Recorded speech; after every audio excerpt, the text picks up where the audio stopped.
ஆண்டவருடைய பிள்ளைகளே, ஒரு தேவனுடைய பிள்ளையினுடைய வாழ்க்கையில மிக அவசியமான ஒன்று என்ன அப்படின்னா, நம்ம எதை செஞ்சாலுமே கண்டிப்பாக ஒரு டைம் யோசித்து தான் செய்யணும் அப்படின்னு ஆவியானவர் நம்முடைய வேதத்தில் எழுதி வைத்திருக்கிறார். அதான் ஆண்டவர் மத்தேயு எழுதின சுவிசேஷத்தில் நம்முடைய சுவிசேஷங்களில் எழுதும்போது ரொம்ப அழகா எழுதி வைக்கிறாரு. ஒருவர் வீடு கட்ட வேண்டும் என்று ஆசைப்பட்டா அவங்க வீடு கட்டுறதற்கு துவங்குறதற்கு முன்னாடியே அந்த வீடு கட்டுறதற்காக ஆகும் செலவுகளை கணக்கு பார்க்க கடவா அப்படின்னு ஆண்டவருடைய வார்த்தை சொல்லுது. அப்போ இந்த கணக்கு பார்க்காம நீங்க கட்ட ஆரம்பிச்சீங்கன்னா, இல்லைன்னா அதற்காக பிளான் பண்ணி கட்ட ஆரம்பிக்கலைன்னா நீங்க அதை வெற்றியாய் கட்டி முடிக்க முடியாது அப்படின்னு பரிசுத்த வேதாகமம் சொல்லுகிறது. நிறைய பேருடைய வாழ்க்கையில ஏன் சிலதை பினிஷ் பண்ண முடியல, ஏன் வெற்றி அடைய முடியல அப்படின்னா, அவங்க யோசனையே இல்லாம செஞ்சிருவாங்க. அவங்களுக்கு எந்த யோசனையுமே இருக்காது. அவங்களுடைய சுய இஷ்டத்திற்கு அவங்க நினைச்ச உடனேயே அந்த காரியத்தை செய்கிறதுனால இப்படி நிறைய பேர் நஷ்டப்பட்டிருக்கிறார்கள். இந்த உபவாச ஜெபத்திற்கு முன்பாக இந்த ஜெபத்தில் இருக்கிற நிறைய பேர் நீங்கள் அப்படி நஷ்டப்பட்டு போயிருக்கலாம், யோசிக்காம செஞ்சிருக்கலாம். விசேஷமா சில காரியங்களை யோசிக்காம செய்யறதுல பெரிய பாதிப்பு வராது. ஆனா சில காரியத்தை நீங்க யோசிக்காம செஞ்சீங்கன்னா அதனால மிகப்பெரிய விளைவுகளை சந்திக்க கூடும். அது என்னன்னா, அதிகமான பணத்தை செலவு பண்ணி செய்கிற காரியங்கள், இன்னும் திருமண காரியங்கள், குடும்பத்தில் எடுக்கிற சில முக்கியமான முடிவுகள், இந்த மாதிரி காரியத்தை எல்லாம் ஆண்டவருடைய பிள்ளைகள் கண்டிப்பாக யோசிக்கணும். அவசரப்பட்டு நீங்க அந்த தீர்மானத்தை எடுத்துடவே கூடாது. நான் தேவனுடைய பிள்ளைகளுக்கு இந்த சாட்சியை சொல்லி இருக்கிறேன். ஒரு ஒரு ஒரு குடும்பத்தில் ஒரு தாயும் தகப்பனும் நல்ல போஸ்டிங்ல இருந்தவங்க, 2 பேருமே கவர்மெண்ட் ஜாப், 2 பேருமே நல்ல சம்பாத்தியத்தில் இருந்தவர்கள். ஆனா தன்னுடைய வீட்டில் இருக்க முடியாம மறைஞ்சு வாழ்ந்துட்டு இருக்கிறாங்க. ஊர்ல இருந்து மறைஞ்சு வாழ்ந்துட்டு இருக்காங்க. ஏன் மறைஞ்சு வாழ்ந்துட்டு இருக்காங்க அப்படின்னா, அவங்களோட ஒர்க் பண்ணின ஒருத்தங்க, அவங்க ஆஃபீஸில் ஒர்க் பண்ண ஒருத்தங்க, கொஞ்சம் நகை ஒன்று கொஞ்சம் கம்மியான விலையில் வருது, நீங்கள் ஒரு 10 லட்சம் ரூபாய் இப்போ டெபாசிட் பண்ணுங்க, அது ஒரு வாரத்தில் உங்களுக்கு அது நகையாக வந்துடும், அந்த நகை கோடிக்கணக்கான மதிப்பு போகும்னு சொல்லி சொன்ன வார்த்தையை அவங்க அவசரப்படுத்திட்டே இருக்கிறாங்க. அவங்க சொல்லிட்டே இருக்கிறாங்க, இந்த மாதிரி நீங்க வாங்கலன்னா ஆட்கள் ரெடியா இருக்காங்க, அவங்க காசை வச்சிட்டு இருக்காங்க, இவங்க காசை வச்சிட்டு இருக்காங்க, நீங்க உடனே கட்டிருங்க, இல்லைன்னா அப்புறம் கிடைக்காம போயிடும் அப்படின்னு சொல்லி அவசரப்படுத்துறதுனால இவங்க யாரிடத்துலையும் எந்த யோசனையுமே கேட்காம உடனே இம்மிடியட்டா அந்த முடிவை எடுத்து பணத்தை கட்டிட்டாங்க. 10 நாள் ஆகி கிடைக்கல, 15 நாள் ஆகி கிடைக்கல. அதுக்கப்புறம் அவங்க இந்த மாதிரி என்னாச்சு அப்படின்னு கேட்டா, இல்ல அது இவ்வளவு கொடுக்கலையாமா, இன்னும் கொஞ்சம் சேர்த்து கொடுக்குறாங்களாமா, இன்னும் 10 லட்சம் கட்டுங்க, இன்னும் 5 லட்சம் கட்டுங்க. இப்படியே கிட்டத்தட்ட 1 கோடி ரூபாய அவங்க வேஸ்ட் பண்ணிட்டாங்க. 1 crore. அதுவும் கட்டி அவங்களுக்கு அந்த பணமும் கிடைக்கல, அந்த நகையும் கிடைக்கல. இவங்க கடன் வாங்கி கொடுத்தவங்க எல்லாரும் இவங்களை டார்ச்சர் பண்றதுனால இவங்களுக்கு அந்த ஊர்லயே இருக்க முடியாம மறைஞ்சு வாழ்கிற ஒரு சூழ்நிலைக்கு தள்ளப்பட்டார்கள். அப்போ ஆண்டவருடைய பிள்ளைகளே, நீங்கள் மிக கவனமா இருக்க வேண்டிய ஒரு காரியம் என்னன்னா, இன்னைக்குள்ள தற்பரிசோதனை, நான் எல்லாவற்றையும் யோசித்து செய்கிறேனா, நான் எல்லாவற்றையும் யோசிச்சு செய்கிறேனா? ஆண்டவர் உங்கள்கிட்ட பேசிட்டே இருக்கிறார். இந்த லைவ்ல இருக்கிற யாரோ ஒருத்தட்ட பேசிட்டே இருக்கிறார்.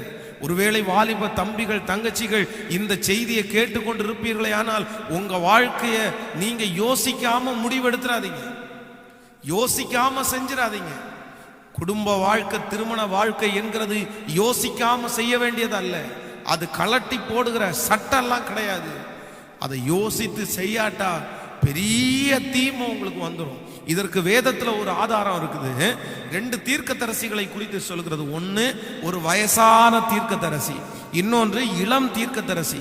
இளம் தீர்க்கதரிசியின் இடத்துல ஆண்டவர் வார்த்தையை கொடுத்து ராஜாவுக்கு விரோதமாய்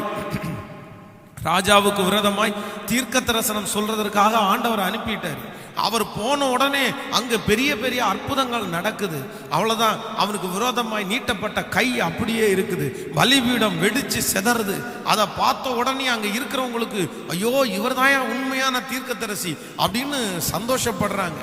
சந்தோஷப்பட்டு அங்க இருக்கிற 2 பேர் தன்னுடைய தகப்பனார் இடத்துல போய் சொல்றாங்க, அவரும் ஒரு தீர்க்கதரிசி, இந்த மாதிரி ஒரு இளம் தீர்க்கதரிசி வந்திருக்கிறாரு, அவர் மூலமா பெரிய பெரிய அற்புதங்கள் எல்லாம் நடக்குது, நீங்க அவரை வீட்டுல கூப்பிட்டு ஒரு பிரேயர் பண்ணிட்டு இல்லைன்னா ஒரு சாப்பாடை கொடுத்து அனுப்புங்கன்னு சொல்றாரு. சொன்ன உடனே இந்த இளம் தீர்க்கதரிசி இந்த வயசான தீர்க்கதரிசி சந்திச்சு இந்த மாதிரி என்னுடைய வீட்டுக்கு வந்து சாப்பிட்டு போங்கன்னும் போது இந்த இளம் தீர்க்கதரிசி சொல்றாரு, இல்ல இல்ல ஆண்டவர் என்கிட்ட ஸ்ட்ரிக்டா சொல்லிட்டாரு, இந்த மாதிரி நீ போற வழியில எங்கேயுமே நீ சாப்பிடக்கூடாது, நீ திரும்பி வந்துடணும் அப்படின்னு ஆண்டவர் என்கிட்ட சொல்லி இருக்காருன்னு சொன்னதுக்கு அப்புறம் அந்த வயதான தீர்க்கதரிசி பொய் சொல்லுவார் இவரிடத்துல. இல்ல இல்ல ஆண்டவர் கொஞ்ச நேரத்துக்கு முன்னாடி தான் என்கிட்ட பேசினார் அப்படின்னு. உடனே இந்த தீர்க்கதரிசி யோசிச்சிருக்கணும், அது எப்படி ஆண்டவர் வந்து என்கிட்ட ஒன்று சொல்லிட்டு அவர்கிட்ட ஒன்று சொல்லுவாரு? அப்படி சொல்ல மாட்டாரு. அப்படி சொல்லணும்னா என்கிட்ட சொல்லணும், இல்லை என்கிட்ட சொல்லுவாரு, இந்த மாதிரி அந்த தீர்க்கதரிசி வீட்டில் போய் நீ சாப்பிடுப்பான்னு சொல்லியிருப்பாரு அப்படின்னு யோசிக்காம அவர் கொடுக்குற அந்த கம்பல்ஷன்ல உடனே முடிவெடுத்து சாப்பிட்றதற்காக போயிட்டாரு. ஆனால் வேதம் சொல்லுது, அவன் வீட்டில் சாப்பிட்டு இருக்கும் போதே அந்த அந்த வயதான தீர்க்கதரிசியே தீர்க்கதரிசனம் சொல்றாரு, கர்த்தருடைய வார்த்தை நீ அசட்டை பண்ண, நீ ஆண்டவர் சொல்றதுபடி கேட்கல, போற வழியில் அந்த தீர்க்கதரிசி மரித்து போன. அப்போ நீங்க ரொம்ப கவனமா இருக்கணும். எதனால என்ன பண்ணணும் அப்படின்னா நீங்க அவசரமே படக்கூடாது. பாஸ்டர் அது நாளைக்கு போயிடும், நாளானைக்கு போயிடும். நான் அடிக்கடி சொல்லுவேன், உங்களுக்குன்னு கர்த்தர் ஒன்றை வச்சிருப்பாரு, ஆனால் அது 1 வருஷம் 2 வருஷம் ஆனாலும் 10 வருஷம் ஆனாலும் அது உங்களுக்காகவே அப்படியே இருக்கும். நீங்க கவலைப்படவே வேண்டாம். அதை ஆண்டவர் உங்களுக்கு பத்திரப்படுத்தி கர்த்தரே வச்சிருப்பாரு. இல்ல நீங்க ஃப்ரீயா விட்டுருங்க. யாரோ ஒருத்தர் உங்களுக்கு சொல்றதுக்காக நீங்க அதை அவசரப்பட்டுறீங்க. ஆண்டவர் போயிரும்ன்றலாம் நீங்க நினைக்க வேண்டாம். அப்படி ஒருவேளை போயிடுச்சு அப்படின்னா நான் சொல்றேன், அது கொடுக்கறதற்கு உங்களுக்கு கர்த்தருக்கு சித்தம் இல்லைன்னு வச்சு. ஆண்டவருக்கு சித்தம் இருக்குமையானால் கண்டிப்பாக அந்த காரியம் வந்து சேரும். ஸோ நம்ம கண்களை மூடி ஜெபிக்க போறோம். எதற்காகன்னா ஆண்டவரிடத்துல சொல்ல போறோம், ஆண்டவரே என் வாழ்க்கையில இதுக்கு முன்னாடி ஒருவேளை இந்த லைவ்ல இருக்கிற நிறைய பேர் யோசிச்சு நீங்க எடுக்காம பல பாடுகளை அனுபவிச்சிருக்கலாம், பல உபத்திரவங்களை அனுபவிச்சிருக்கலாம். இப்போ கூட நிறைய பேர் உபத்திரவத்தை அனுபவிச்சுட்டே இருக்கலாம். ஆனா ஆண்டவர் வந்து உங்களுக்கு பெரிய விடுதலை தருவார். கண்களை மூடி ஆண்டவரை, தப்பு தான் ஆண்டவரை, என்னுடைய இருதயத்துல நான் ஒரு நல்ல தற்பரிசோதனையை நான் எடுத்துட்டேன், இனி எல்லாத்தையும் யோசிச்சுதான்ப்பா செய்வேன், இனி யோசிக்காம அந்த முடிவுகளை எடுக்க மாட்டான்ப்பா, நான் யோசிக்காம எடுத்த முடிவுகளை இயேசுப்பா எனக்கு கிருபையாய் நீர் மாற்றி தாருமப்பா, மாற்றி தாரும் ஆண்டவரே, மாற்றி தாருமப்பா. இனி யோசித்து முடிவெடுக்கிறதற்கு அந்தந்த நேரத்தில் பரிசுத்த ஆவியானவர் என்னை உணர்த்தும்படியாக நான் ஜெபிக்கிறேன்ப்பா, என்னை உணர்த்தும்படியாக நான் ஜெபிக்கிறேன்ப்பா. என்னை கண்டித்து உணர்த்துங்க ராஜா. இனி யோசிக்காம நான் எந்த காரியத்தையும் எந்த முடிவை எடுக்க கூடாது. இந்த ஆண்டவரே என்னோடு கூட தேவனுடைய சமூகத்தில் இருக்கிற பிள்ளைகளுக்காக பாரத்தோடு ஜெபிக்கிறப்பா. நன்றி ஆண்டவரே, அவங்க யோசிச்சு முடிவெடுக்க உதவி செய். உங்க மகிமை தாங்கட்டும் இயேசுவின் மூலம் பிதாவே. ஆமென், ஆமென், ஹல்லேலூயா.